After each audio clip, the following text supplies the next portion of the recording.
this is Yana Smakula for SimonsSTM.com. Welcome back for another Yippee for Yana video. Today I'm sharing a card in a technique that is one of my favorite when it comes to background stamps and colored pencils. Over the last few months, I've shared several videos showing how to color using POLYCHROMOS pencils from Faber-Castell.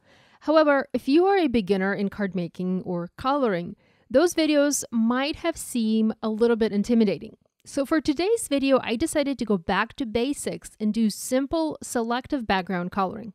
I picked center cut KALEIDOSCOPE background stamp for my project today. You can also use other background stamps. Simon has many center cut background stamps in their store, or you can use other cling or even clear background stamps from your stash. It is best to use a stamp that has some pattern to it, something not totally random, but just a nice geometric pattern, I would say, to be able to color it and to make it look cohesive. Here's a look at the card that I already made using this stamp. The project that I'll share in this video will be almost identical to this one, but it will have slight differences. I started working on my card by covering a piece of black cardstock. This is STM black paper with anti-static powder. This is an important step in heat embossing and something that should not be skipped if you aim for a clean heat embossed look.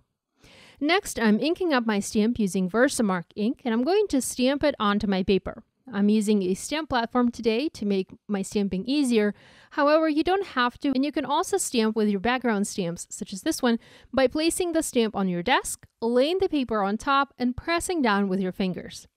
To heat emboss this, I'm going to use new Hero Arts Gold Glitter Embossing Powder.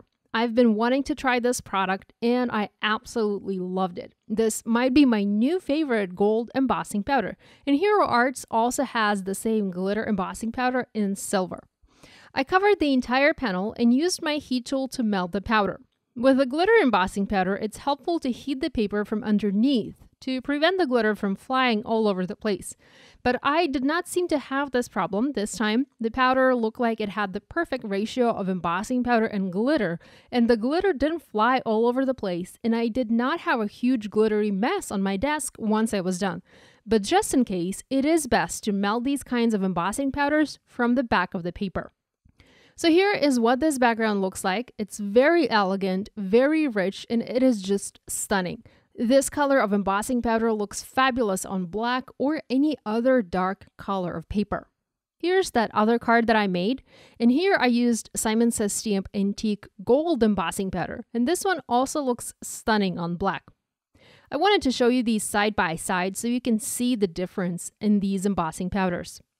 I'm going to use my colored pencils by Faber-Castell, the POLYCHROMOS, to do selective coloring on this background. I'm using just two pencils, number 163 Emerald Green and number 264 Dark Phthalo Green.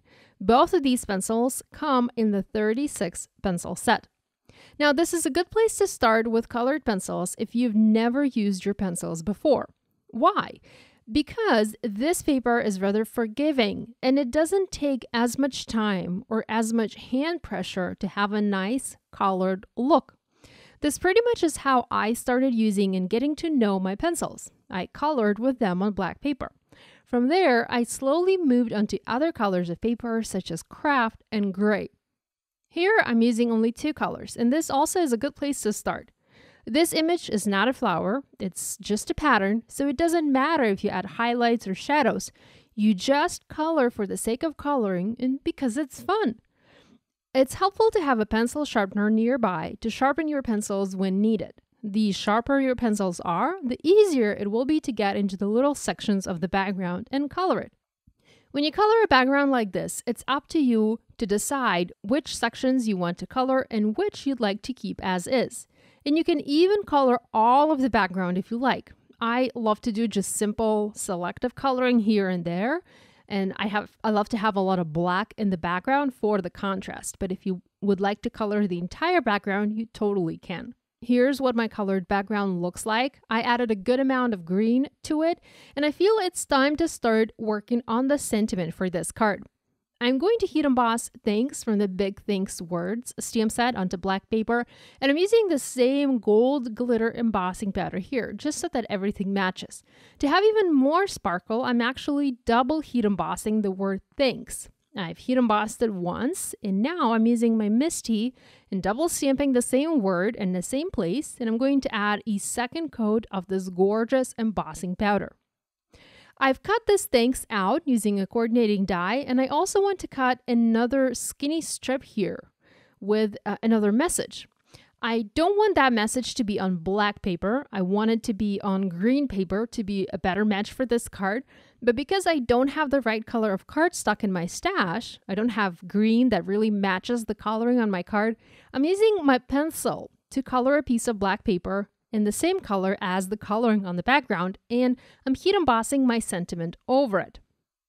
I'm using Never Change Who You Are sentiment from the You Got This stamp set, and I am embossing it in Simon's Antique Gold Embossing Powder. I did not want to heat emboss it in gold glitter, as these powders usually aren't as fine and they don't always work for tiny font sentiments such as this one, and I didn't want to take any chances. I could have heat embossed it in regular gold embossing powder, but I just love this Antique Gold from Simon Says stamp. I used black foam adhesive from Scrapbook Adhesives. I die cut identical Thanks out of that foam, and I used it to foam mount my gold glitter Thanks die cut onto my card. Finally, I adhered the skinny strip message, and that finished my project.